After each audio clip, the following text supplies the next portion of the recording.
Comme le dit Erickson, toute hypnose est conversationnelle, bien sûr. Même des fois lorsqu'on ne parle pas.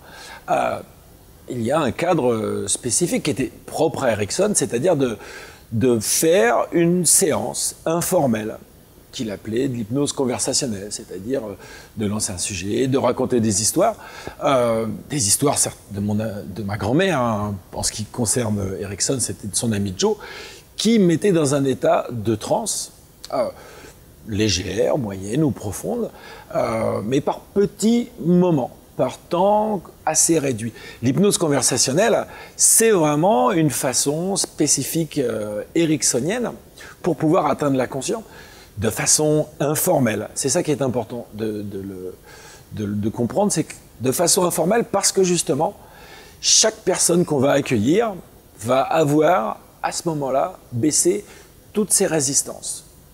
Et c'est ça qui est important. En baissant les résistances, cela lui permet justement d'accéder à l'inconscient très rapidement et sous forme de conversation.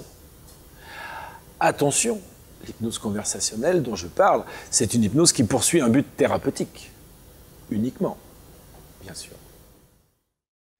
Il y a des particularités dans l'attitude ericksonienne. À savoir, la première, c'est que ce sont les clients qui définissent leur objectif. Une autre, c'est que on va se centrer sur ce qui est réalisable.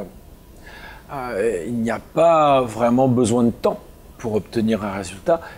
Les changements peuvent être vraiment très rapides. C'est ça qui est important aussi, puisque en fait, ce sont les clients qui ont les ressources. Ce sont les patients qui ont toutes les ressources inconscientes pour opérer leur changement. Les choses peuvent se faire simplement et surtout, aussi curieux que ça puisse paraître, il n'est pas besoin d'en savoir beaucoup, même, je dirais même, la plupart du temps, il n'est pas besoin de savoir quoi que ce soit parce que ce qu'on reçoit comme information au niveau conscient sont souvent tronqués et bien meilleur ça le travail lorsqu'il sera fait au niveau inconscient. Et là, on aura vraiment la réalité des problèmes à traiter.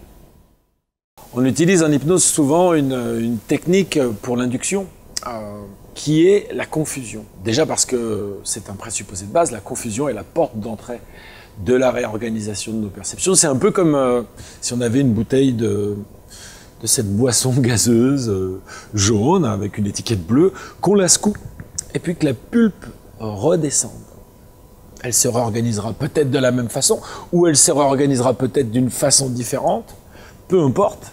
L'important, c'est de pouvoir la secouer pour qu'il y ait une sorte de doute sur ce qui est réel, ce qui n'est pas réel, ce qui est acquis, ce qui n'est pas acquis, une sorte de doute sur comment les choses peuvent se réorganiser à l'intérieur, un peu comme ces petites rivières qui font ces grands oiseaux.